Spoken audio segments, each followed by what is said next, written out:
Hallelujah, खुदा यीशु मसीह के अजीम और प्यार नाम है। मेरी तरफ से आपको बहुत बहुत सलाम। मैं ज़र नाबीर आपकी खिदमत में एक बार फिर से हाजिर हूँ। आप देख रहे हैं प्रोग्राम आइज़िक टीवी का संडे स्कूल हमारा कल। हमारे बच्चे खुदा यीशु मसीह की शुक्रगुजारी करते हैं कि ये किड्स शो आप बहुत ही लाइक करते हैं और इस किड्स मिनिस्ट्री के जो बच्चे हैं बहुत ही अच्छा परफॉर्म करते हैं। आप इस शो को लाइक करते हैं, बड़े अच्छे अच्छे आप कमेंट्स कर रहे होते हैं, बड़ा अच्छा फीडबैक देते हैं। खुदा यीशु मसीह की शुक्रगुजारी करते हैं। आप ज़रूर हमें भी दुआओं में याद रखा करें।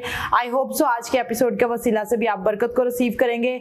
और मेरे अजीजों, यूहन्ना 3:16 में लिखा है, क्योंकि खुदा ने दुनिया से ऐसी मोहब्बत रखी कि उसने अपना इकलौता बेटा बख्श दिया ताकि जो कोई उस पर ईमान लाए हलाक ना हो बल्कि हमेशा की जिंदगी पाए। अगर आप हमेशा की जिंदगी पाना चाहते हैं, अगर आज से पहले आप उस तौर से खुदा यीशु मसीह के नजदीक नहीं आए, तो आज वक्त है कि आप रिपेंट करें, मुकम्मल तौर पे अपने आप को खाली करें और उसके हजूर झुक जाएं, अपने आप को उसके हजूर झुकाएं, घुटनों के बल होकर दुआ मांगना शुरू करें और खुदावन से कहें कि खुदावन मैं तेरा हूं और तू मेरा है, तू मुझे ले और मैं तुझे अपना शख्सी निजात दहिंदा कबूल करता हूं और हमेशा की जिंदगी यकीनन मेरे और आपके यीशु के पास है। आज का टॉपिक भी बड़ा खूबसूरत टॉपिक है, वो हम आगे चल के आपके साथ शेयर करेंगे। जैसा कि आप जानते हैं कि हमेशा मेरे साथ मेरे बड़े भाई पास्टर अनिल मौजूद होते हैं, आज भी मेरे साथ मौजूद है।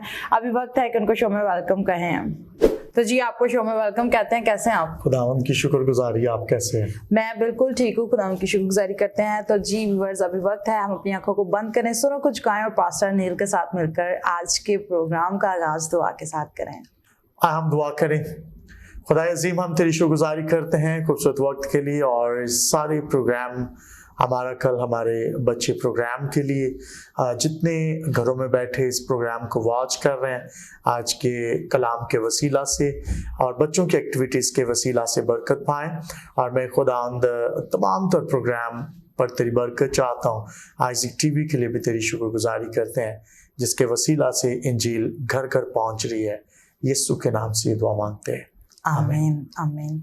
Praise the Lord. खुदा की शुक्रगुजारी करते हैं कि आज जो हम बड़ा ही खूबसूरत टॉपिक आपकी खिदमत में लेकर हाजिर हुए हैं और ये स्टोरी खुदा यीशु मसीह ने अपनी ज़ुबान मुबारका से तमसील की सूरत में कही और बहुत सारे लोग जो हैं वो इस स्टोरी से वाकिफ़ भी होंगे। आज हम बात करने वाले हैं बीज बोने वाले की कहानी। बड़ी खूबसूरत कहानी है। बहुत सारे संडे स्कूल टीचर्स जो हैं वो अपने किड्स को ये स्टोरी सिखाते हैं कि 4 किस्म की ज़मीन, और बहुत सारे पासबान जो हैं वो इस पर बात भी करते हैं, क्योंकि बहुत सारे लोग जो हैं वो जब खुदा के कलाम को सुनते हैं तो अपने दिल को सख्त कर लेते हैं और बहुत सारे लोग जो हैं वो खुदा के कलाम को सुनकर अनसुना कर देते हैं, या कि सुनकर उनके कान जो हैं वो सुन हो चुके हैं, वो उस पर अमल नहीं करते। या बहुत सारे लोग इस तरह हैं, झाड़ीदार ज़मीन, जो कि उस तौर से ग्रो ही नहीं करते, ना ही अमल करते हैं। तो आज हम मज़ीद सीखने की कोशिश करेंगे, क्या हमारे दिलों की ज़मीन ज़खेज़ है, क्या हमारे दिलों की ज़मीन सख्त है, क्या हम उसको उस तौर से पानी दे रहे हैं कि नहीं दे रहे। जिस तरह से खुदा का कलाम हमें कहता है, यकीनन खुदा यीशु मसीह ने कहा कि ज़िंदगी की रोटी मैं हूँ और खुदा का कलाम जो लोग नोश करते हैं वो हमेशा तरोताज़ा रहते हैं। पास्टर अनिल की तरफ आते हैं। पास्टर अनिल, आज बड़ी खूबसूरत स्टोरी भी हम शेयर करने वाले हैं, बीज बोने वाले की। बड़ी खूबसूरत तमसील जो खुदा यीशु मसीह ने अपनी ज़ुबान मुबारका से कही, क्या कहते हैं आप? जी बिल्कुल। और 4 काइंड ऑफ सॉल जो है उसका जिक्र है और मैं खुदा की शुक्रगुजारी करता हूँ और 4 तरह की ज़मीन जो है इसमें आगे चलकर स्टोरी पर भी बात की जाएगी। और मैं खुदा उनकी शुक्रगुजारी करता हूँ कि हमें ज़रख़ेज़ ज़मीन जो है वो बनानी है अपने दिलों की, और कलाम तक नहीं ठहरेगा जब तक दिलों की ज़मीन जो है वो ज़रख़ेज़ नहीं होगी। इट इज़ वेरी इंपॉर्टेंट कि हमें अपने आप को तैयार करना है ताकि कलाम जो है वो जड़ पकड़े। और इंतहाई बहुत सारे लोग कलाम को सुनते तो हैं, बहुत सारे लोग कलाम को चर्चिस में जाकर लाइव और इंटरनेट पर सोशल ऐप्स पर सुनते हैं, लेकिन तो भी उनकी ज़िंदगी में कुछ भी तब्दील नहीं होता। और मैं अक्सर एक बात कहता हूँ कि किताब मुक़द्दस में पास्टर्स एक बात जो है ना वो कोट करते हैं कि जिस घर में जाओ उस घर की सलामती चाहो, और ये आयत किसी तारीफ की मोहताज नहीं है। जिस घर में जाओ उस घर की सलामती चाहो, और इस पूरी आयत को अगर पढ़ें तो उसमें लिखा है कि जिस घर में जाओ उस घर की सलामती चाहो। अगर कोई सलामती का फर्जंद वहां पर होगा तो सलामती ठहरेगी, नहीं तो सलामती पादरी के पीछे पीछे वापस। तो कई एक बार लोग कहते हैं जी पादरी साहब आए थे तो बरकत नहीं मिली, दुआएं जो है वो कबूल नहीं हुई। तो दिल की जमीन को जरखेज करना, और सलामती तब ठहरेगी, बरकत तब ठहरेगी जब दिलों की जमीन जरखेज होगी, नहीं तो वो सलामती या बरकत जो है वो साथ साथ वापस चली जाएगी। तो इंतहाई जरूरी है कि हम अपने दिलों की जमीन को जरखेज करें। जी बिल्कुल, इंतहाई ज़रूरी है कि आप अपने दिलों की ज़मीन को ज़रखेज़ करें। वो किस तरह से कर सकते हैं? आप खुदा के कलाम को पढ़ने से ही दिलों की ज़मीन को ज़रखेज़ कर सकते हैं। अगर आपके दिल सख्त हैं तो खुदा की मोहब्बत को देखें कि उसने दुनिया से मोहब्बत रखी और अपने इकलौते बेटे को बख्श दिया। आज क्या हम अपना आप ही खुदा को नहीं देते? खुदा सिर्फ और सिर्फ ये चाहता है कि आप अपना दिल खुदावंद यीशु मसीह को गिफ्ट कर दें। और जितने भी छोटे बच्चे इस प्रोग्राम को वॉच करें, आपसे भी कहना चाहती हूँ कि आप अपना छोटा दिल जिसमें खुदावंद यीशु मसीह सुकूनत करना चाहते हैं, खुदावंद यीशु मसीह को गिफ्ट कर दें, ताकि खुदावंद यीशु मसीह आपकी निशुनमा में, इसी तरह से एजुकेशन में भी आपकी रहनुमाई करें, आपको गाइड करें। और हिकमत जो है वो खुदावंद की तरफ से हमें मिलती है। अगर आप स्टडी उस तौर से नहीं कर पाते या आपको लेसन्स याद नहीं रहते तो आप दुआ करना शुरू करें, खुदावंद से कहें कि खुदावंद मेरे कमजोर जहन को तू ताकतवर बना दे, ताकि जो कुछ भी मैं सीखूं वो मेरे जहन नशीन रहे, हम उसको मेमोराइज कर सकें। और ये खुदावंद की तरफ से है, क्योंकि उसने हमें अपने हाथों से बनाया, वो ही क्रिएटर और मेकर है। बेशक उसी ने इस जमीन आसमान को तख्लीक किया है और उसी ने हमें अपने हाथों से बनाया है। जब आप ज़बूर की किताब रीड करते हैं तो वहां पर आप देखते हैं कि ज़बूर नवीस कितनी खूबसूरती से बताता है कि खुदा ने हमें अपने हाथों से क्रिएट किया है और वो ये चाहता है कि हम अपनी निगाहों को उसकी तरफ लगाए रखें। और अभी वक्त है कि हम आज का बड़ा खूबसूरत टैब्लो है, सुनो ये कहानी। आइए मिलकर बच्चों से ये बच्चों ने बड़े खूबसूरत एक्ट इस गीत पर किए हैं, आइए मिलकर देखते हैं और बरकत को रिसीव करते हैं।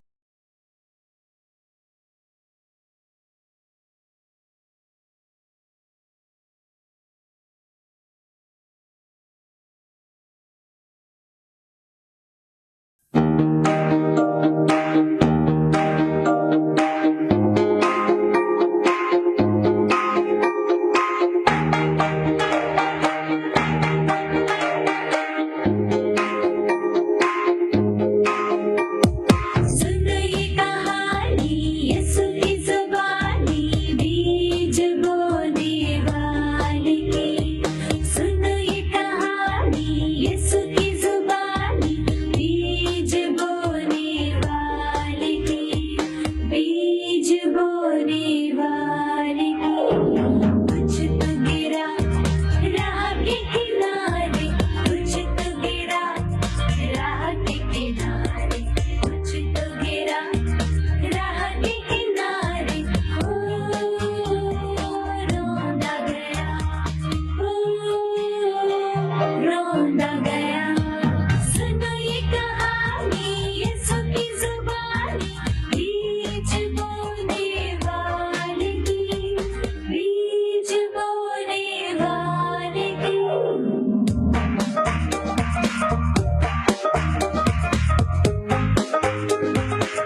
भी आपने ये खूबसूरत गीत जिस पर बच्चों ने बड़े खूबसूरत एक्ट किए हैं, एक्शंस किए हैं, खुदा यीशु मसीह की शुक्रगुजारी करते हैं कि बच्चे ना सिर्फ बिब्लिकल स्टोरीज के वसीला से बल्कि ऐसे गीत जिन पर बच्चे जो हैं वो एक्ट करते हैं, एक्ट के वसीला से, एक्शंस के वसीला से बहुत सारे बच्चे जो हैं, बहुत लोग जो हैं बहुत सारे एक्शंस भी करते हैं कि एक्शन ले लेते हैं कि बच्चों को डांस सिखाया जा रहा है। लेकिन एक बात को जहन में रखें, डांस करना एक फर्क चीज होती है, लेकिन जब बच्चों को एक्ट करवाए जाते हैं अकॉर्डिंग टू स्टोरीज, तो बच्चे जो हैं वो गीतों के वसीला से जल्दी सीख जाते हैं, एक्शंस के वसीला से जल्दी सीख जाते हैं। पास्टर नील, मेरा चूंकि एक्सपीरियंस लंबा चौड़ा है किड्स मिनिस्ट्री को देखते हुए, 12-14 साल हो गए हैं मुझे, लेकिन मैंने जो चीज इसमें गौर किया कि बच्चे जो हैं वो एक्ट करते हैं, जब बच्चे उस चीज को करते हुए बड़ा फन फील कर रहे होते हैं। तो आप क्या कहते हैं कि बहुत सारे पासबान ऐसे हैं जो किड्स मिनिस्ट्री को उस तौर से हाईलाइट नहीं करते, या बच्चों को संडे स्कूल नहीं भेजा जाता, या बहुत सारे चर्चेज ऐसे हैं वहां पर संडे स्कूल क्लासेस नहीं होती।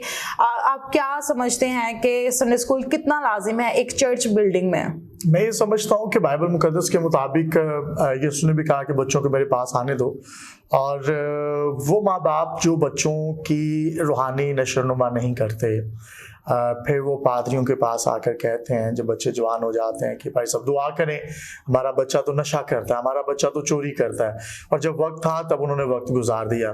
तो इंतहाई ज़रूरी है कि अपने बच्चों की तालीम और तरबियत जो है वो कलाम खुदा के मुताबिक करें। और जब आप अमसाल की किताब पढ़ें तो वहाँ पर भी लिखा है कि औलाद की उस राह में तरबियत कर जिस पर उसे जाना है, वो बूढ़ा होकर भी उससे नहीं फिरेगा। और वहाँ पर लड़का लिखा है, लेकिन औलाद कहा जाए, लड़की की भी तरबियत की जाए। तो मैं फिर बहुत सारे ऐसे मामलात होते हैं जब लोग बच्चे जो हैं वो ज़्यादा पढ़ लिख जाते हैं तो यीशु को छोड़ जाते हैं। और रिसेंट हमने कोई ऐसा मामला भी देखा है, पिंकी फ्रांसिस वाला। तो इस तरह से जब बच्चों की रूहानी तालीम पर गौर व फिक्र नहीं की जाएगी, और फिर संडे के दिन उनको कर्टन आगे कर दिए जाएंगे, जी बच्चा सो रहा है और अंधेरा हो जाए, बाहर से धूप ना आए, तो मैं ये समझता हूँ वो अंधेरा जो है ना वो सिर्फ कमरे में कर्टन करके नहीं किया जाता। दर हकीकत वो इब्लीसी तारीकी है जिसमें बच्चे को डाल दिया जाता है संडे के रोज कि जी ये संडे को भी चर्च में ना जाए क्योंकि मेरा बच्चा जो है वो सो रहा है, इसको खुदा की जरूरत है, इसको चर्च में लाएं, इंतहाई जरूरी है। और जो पासबान संडे स्कूल पे काम नहीं कर रहे, जितने मुझे देख रहे हैं, और आपको चाहिए कि आप संडे स्कूल्स पर काम करें। मैं बीइंग अ खादिम, मैं चर्च को रन करता हूँ और मैं संडे स्कूल का ये प्रोग्राम अभी इसीलिए इसमें बैठता हूँ और ताकि मैं इनकरेज कर सकूँ कि पादरियों का काम है और जो आगे बच्चों में काम करते हैं वो आने वाली नस्लों में काम करते हैं।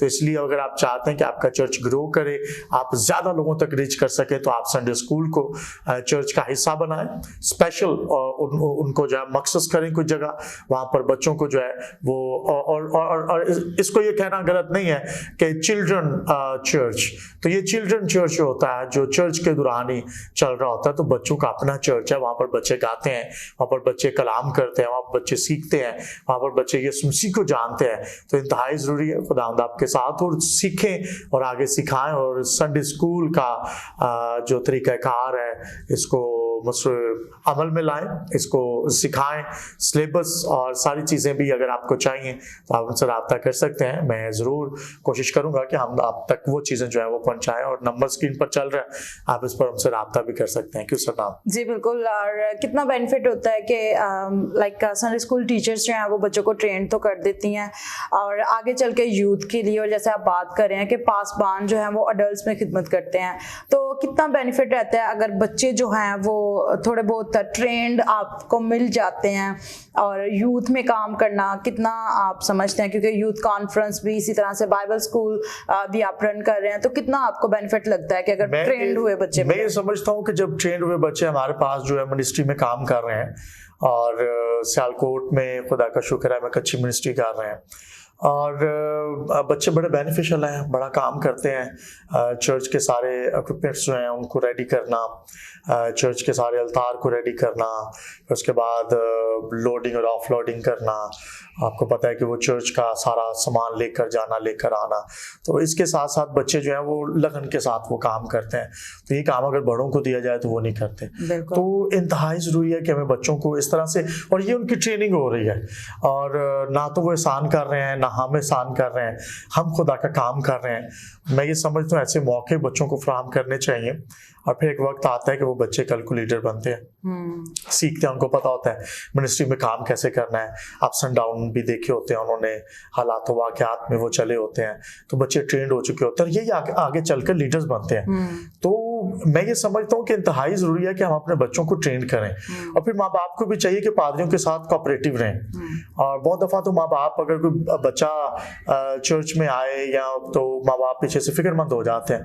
तो मैं ये समझता हूँ अगर वो दोस्ती उनकी बुरी दोस्तों के साथ बैठे हैं, बुरी सोबत में है, तो फिर फिक्रमंद होने की जरूरत है। और अगर बच्चे चर्च में आए, अच्छे हाथों में है, तो फिर फिक्रमंद होने की जरूरत नहीं है, बल्कि उनकी रूहानी तरबियत हो रही है।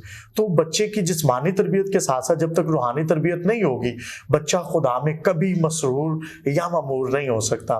फिर मैं ये समझता हूँ, और मैं पिछले संडे भी इस पर बात कर रहा था कि अगर माएँ दुआगो हो हन्ना की तरह, तो फिर सैमुएल पैदा क्यों ना हो। तो माओं को चाहिए, जो बाप है उनको चाहिए कि वो दुआगो हो ताकि सैमुएल पैदा हो, खुदावन बच्चों से काम ले। तो इंतहाई जरूरी है। और सैमुएल आपको पता है बिल्कुल छोटा सा, तो खुदा उससे हम कलाम हो रहा था। It is very important. अगर चाहते हैं कि खुदा आपके साथ, आपके बच्चों के साथ बोले, तो फिर आपने हन्ना की तरह दुआगो होना है, दुआ करनी है बच्चों के लिए, और अपने बच्चे खुदावंद को दे देने। उसने अपनी बेस्ट चीज खुदावंद को दी थी, उसने बेस्ट हिस्सा खुदावंद को दे दिया। उसने कहा कि जो तू मुझे देगा फरजंदे नरीना, वो मैं तुझे जिंदगी भर के लिए दे दूंगी। आप में से भी बहुतों ने कमिटमेंट्स की होंगी कि मैं अपने बच्चे को पादरी बनाऊंगी, और फिर आप 20 साल तो भूल ही जाते हैं ना। उसके बाद आप कहते हैं, मेरे ज़हन में आ रहा था, हाँ बिल्कुल ऐसा ही है। फिर कहते हैं जी पादरी बन जाता, तो कहते हैं और मैं जो बनना सी बन गया। सही बात। इट इज वेरी इंपॉर्टेंट कि हम जब तरबियत का वक्त था वो वक्त को हमने गुजार दिया। बिल्कुल। और हन्ना ने देखे रो रो के दुआ की। आज की माएँ हन्ना की तरह एक्ट करती हैं, रो रो के दुआएं करती हैं, मांग भी लेती हैं, खुदा दे भी देता है। सैमुएल भी पैदा हो जाते हैं, लेकिन उस तौर से जब तरबियत की बात आती है कि उसने हैकल में दे दिया अपने बेटे को, और देखें कि आज हम किसके हैंड ओवर करते हैं। आज टिकटॉक के हैंड ओवर।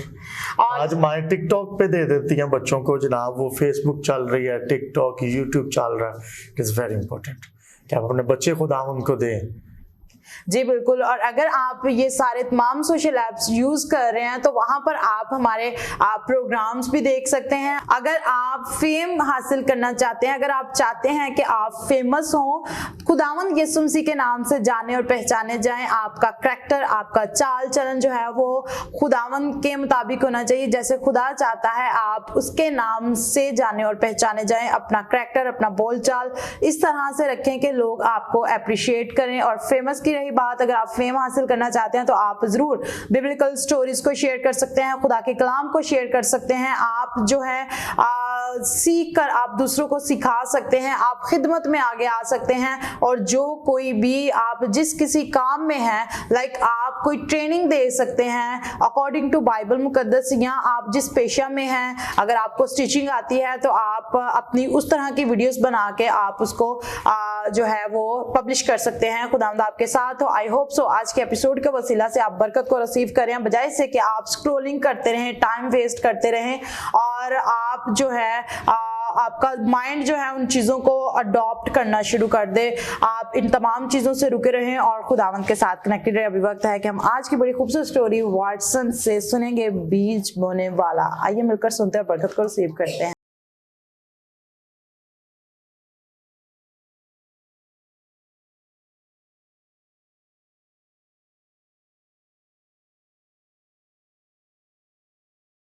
मेरी तरफ से आप सबको सलाम। मेरा नाम वाटसन प्रिंस है। आज की स्टोरी का टॉपिक है बीज बोने वाला। एक दफ़ा एक आदमी अपने खेत में बीज बोने निकला। कुछ बीज राह के किनारे गिरा, वो लोगों के पंक्तिले रोंद गया और चिड़ियों ने उसे चुग लिया। उसमें से कुछ पथरीली ज़मीन पर गिरा और उग कर सूख गया, क्योंकि उसे नमी ना मिली। उसमें से कुछ झाड़ियों में गिरा, वो उगा लेकिन झाड़ियों ने उसे दबा लिया। सारे पौधे सूख सड़ गए, लेकिन जो बीज अच्छी ज़मीन में गिरा वो पौधे बड़े और बहुत सा अनाज पैदा हुआ। यसू ने इस तमसील को ये कहकर ख़त्म किया, अगर तुम चाहते हो तो सुनो और इससे सबक सीखो। तमसील का मतलब ये है, बीज खुदा का कलाम है। जो बीज राह के किनारे गिरा वो लोग हैं जो कलाम को सुनते तो हैं, लेकिन शैतान आकर उनके दिलों से कलाम को ले जाता है। वो ईमान नहीं पाते, वो निजात ना पाएंगे। जो बीज पथरीली ज़मीन पर गिरा वो लोग हैं जो कलाम को सुनते और खुशी से कबूल करते हैं, लेकिन ये खुशी ज़्यादा देर नहीं रहती, उनका ईमान ज़्यादा देर कायम नहीं रहता। जब मुश्किलात आती है तो वो ईमान का इनकार कर देते हैं। जो बीज जारियों में गिरा वो लोग हैं जो कलाम को सुनते और कबूल करते हैं, लेकिन बहुत सी बातों की फ़िक्र में या दौलत के लालच के बायस कायम नहीं रहते, वो कोई फल नहीं लाते। जो बीज अच्छी ज़मीन में गिरा वो कलाम सुनते हैं और उसे अपने दिलों में रखते और उस पर अमल करते हैं, वो बहुत सा फल लाते हैं। हमें भी चाहिए कि हम खुदा उनके कलाम को सुने और उस पर अमल करें। Thank you, God bless all of you. तो जी व्यूअर्स, मेरा ईमान है कि आज के एपिसोड के वसीला से आप बरकत को रिसीव करें। अभी आपने ये बड़ी खूबसूरत स्टोरी सुनी है, बीज बोने वाला जो है वो अपना काम करता जा रहा था। आज के पासवानों को हम देखते हैं कि वो अपना काम करते रहते हैं, लेकिन जो सुनने वाले हैं, जो कलीसिया बैठी होती है, जो चर्च सुन रहा होता है, वो किस तरह से उस बीज को रिसीव करते हैं। आइए पास्टर नील से जानते हैं उन्हीं की जुबानी के आप क्या एक्सपेक्ट करते हैं कि बहुत सारे लोग जो हैं वो ड्यूरिंग टू सरमन बैठ के सुन रहे होते हैं, बहुत सारे चेहरों को आप देख रहे होते हैं और आप उस पैशन से सुना रहे होते हैं कि आज का कलाम जो है वो सभी सुन रहे हैं और सभी कबूल कर रहे हैं, लेकिन चर्च के बाद ही कुछ ऐसा माहौल या आप कुछ ऐसी चीज़ों को देख लेते हैं जब घर में लोग जाते हैं, उस तौर से उनकी जिंदगियां क्या आप देखते हैं फ्रूटफुल हो रही हैं जो अच्छी ज़मीन की तरह, जैसे कि इस तमसील में हमने सुना। पहले तो 75% जो चर्चिस के हर चर्च में बैठे लोग हैं उनका ध्यान तो टाइम की तरफ होता है पहले, फर्स्ट ऑफ ऑल, और फिर कोई ना कोई रीज़न होती है आने की। और मैं चर्च में आके लोग रिश्ते ढूंढ रहे होते हैं। ये भी एक लोगों का नज़रिया है कि वो चर्च में अच्छे रिश्ते मिल जाते हैं इसलिए फलां चर्च में चले जाते हैं, तो चर्च में कब्रिस्तान है तो इसलिए चले जाते हैं। ये नज़रियात हैं। चर्च में चूँकि मुझे एक ओहदा मिला हुआ है तो इसलिए चले जाते हैं, और जहाँ पे ओहदा नहीं मिलेगा वहाँ पे नहीं जाएंगे। और स्पेशली जो हमारे प्रस्तार हैं वो तो जाते इस घर से हैं कि जी चर्च में ओहदा मिलेगा तो हम जाएंगे, वरना नहीं जाएंगे। तो इस तरह की जो सोच लेकर चर्च में आते हैं, मैं ये समझता हूँ वो बरकत पा चुके हैं। हमें कलाम को लेने के लिए चर्च में आना है, बिल्कुल। और जब कलाम को लेने की बात आती है तो फिर बहुत सारे ऐसे लोग हैं जो कलाम को लेने तो आते हैं, फिर घर में जाते जाते भूल जाते हैं, बिल्कुल, क्योंकि वो कलाम को लेने आया लेकिन राह में कलाम छूट गया। फिर कुछ जो है वहां पे बैठे होते हैं और वो तो पादरी की हरकतों सकनात पर ध्यान रखा होता है, और वो तो ढूंढ रहे होते हैं कि पादरी को बात मिले, फलां को बात मिले, टीम में ये क्या हो रहा है, फलां क्या हो रहा है, ये क्या हो रहा है, वो क्या हो रहा है। तो मैं ये समझता हूँ कि इस तरह के लोग भी बरकत पा चुके हैं। अब आ जाती है थर्ड कैटेगरी, और वो है कि जो कलाम को सुनते हैं और उसको अमल में लाते हैं, और ये बहुत कम लोग होते हैं चर्चिस में। और हम चाहते हैं कि हमें चर्चिस में ऐसे लोग चाहिए। खुदा उनसे दुआ करते, खुदा मजबूत कर उनको जो अभी तक स्ट्रांग नहीं है तुझ में, जो कलाम को सुनकर भूल जाते हैं या किसी न किसी और घर से आते हैं। तो फिर हमें चर्चिस में ऐसे लोगों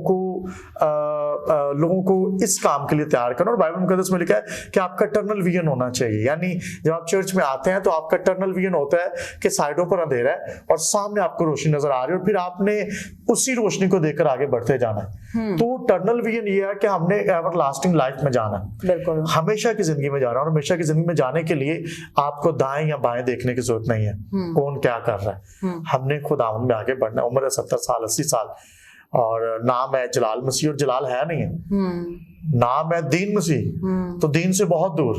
नाम है बरकत मसीह, और बाबरकत नहीं है बल्कि बेबरकत है। तो मैं ये समझता हूँ ये सब चीजें तब होंगी जहां पर सलामती के फर्जंद होंगे। बिल्कुल, बाइबल में लिखा है जिस घर में जाओ खादिमो उस घर की सलामती चाहो, और अगर उस घर में कोई सलामती का फर्जंद होगा तो सलामती ठहरेगी, वरना सलामती वापस चली जाएगी।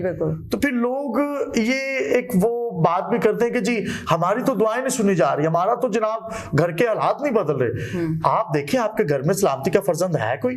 अगर नहीं है तो फिर आपको सलामती के फर्जंद बनने की जरूरत है, ताकि सलामती बरकत वो घर में ठहरे, वो पादरी के पीछे ना चली जाए। तो हमें इस बात को समझने की ज़रूरत है। और फिर चर्चिज़ में बैठकर बड़े बड़े दावे नहीं, ओहदे नहीं, और बहुत सारे लोग चर्चिज़ में आकर माइक ढूंढते हैं, बहुत सारे लोग चर्चिज़ में आके ओहदे कोई ना कोई स्टेटस अपना ढूंढते हैं, लेकिन हमने ओहदे ये चीज़ें नहीं ढूंढनी। हमने चर्च में आकर कलाम की तलाश करनी है, यीशु को ढूंढना और फिर सवालात करने हैं। ये बड़ा जरूरी है। जनाब आज आप भी देखते हैं बहुत सारे लोग जो सवालात ही नहीं करते। तालीम है BSN, तालीम है MS, तालीम है नर्सिस है, डॉक्टर है, कुछ भी है, लेकिन बाइबल की बात है तो सवाल ही नहीं करते, बिल्कुल खामोश। तो वो आप क्या समझते हैं वो सीख रहे हैं? मतलब मैं कहता हूँ जब तक सवाल नहीं तो वो सीख भी नहीं सकते। और मैं ये कहती हूँ कि बचपन से वही बात हम कर रहे थे कि अगर बचपन से ही बच्चों को ट्रेन किया जा रहा है लाइक हन्ना की तरह कि अपने बच्चे हम खुदा को भी दे देते हैं, अगर सिर्फ आप स्कूल की हद तक या कॉलेज यूनिवर्सिटी की हद तक या अच्छे उनको डॉक्टर इंजीनियर बनाने की हद तक लगे रहते हैं, उसकी खोज करते रहते हैं, तो जो कुछ आज आप बच्चों में इन्वॉल्व कर रहे हैं, जो कुछ उनमें स्टोर कर रहे हैं, तो वही कल को आप रिसीव करेंगे। अगर तो आप अच्छी बात है आप बच्चों के फ्यूचर का भी प्लान करें और साथ उस फ्यूचर को भी देखें कि किस राह पर उन्होंने जाना है। राहें दो ही हैं, आपने अच्छी जगह जाना है, अच्छी राह को चूज करना है या बुरी राह को चूज करना है, इट्स डिपेंड ऑन यू, ये आप पर डिपेंड करता है। तो जी वर्स, आई होप सो आज के एपिसोड के वसीला से आप बरकत को रिसीव कर रहे हैं। और अभी हम आते हैं पास्टर अनिल की तरफ और उनसे जानते हैं कि आज लास्ट पे आपके साथ क्या शेयर करेंगे। टाइम चूंकि हमारे शो का बहुत कम होता है, सेगमेंट हमारे पास ज्यादा होते हैं और आज हम कोशिश कर रहे थे कि मजीद चीजें भी डीपली हम आपके साथ शेयर करें, लेकिन टाइम को मद्देनजर रखते हुए हम आइए पास्टर अनिल से जानते हैं आज लास्ट पे क्या शेयर करेंगे। तो जी जितने भी व्यूवर्स इस मुझे आज टी पर वॉच कर रहे हैं, जहाँ जहाँ मेरी आवाज़ पहुँचे, मैं आप सबको ये मैसेज देना चाहता हूँ, खुदा में बढ़ते रहें और अपने बच्चों की तालीम पर गौर करें। अगर आप दुनियावी तालीम जिसे आप कहते हैं कि बच्चा डॉक्टर बन जाए, इंजीनियर बन जाए, secular education it is very important, लेकिन इसके साथ साथ रूहानी तालीम का होना भी इंतहाई ज़रूरी है ताकि आपके बच्चे इस जहाँ के बाद जो आने वाला जहाँ है उसमें यीशु मसीह के साथ जो है हमेशा की ज़िंदगी के वारिस ठहर सकें। खुदा आपको बरकत दे, खुद भी खुदा में बढ़ते रहें और दुआ गो घराना अगर हो, दुआ गो माँ हो तो सैमुअल जैसे बच्चे पैदा होते हैं। खुदा आपको बरकत दे, खुदा आपके साथ। तो जी अभी वक्त हुआ चाहता है हम आपसे इजाजत चाहें, फिर मिलूंगी नए एपिसोड नए टॉपिक को लेकर आपकी खिदमत में हाजिर होंगी। अपना बहुत सारा ख्याल रखिए, देखते रहिए Isaac TV. God bless you all. Pakistan जिंदाबाद।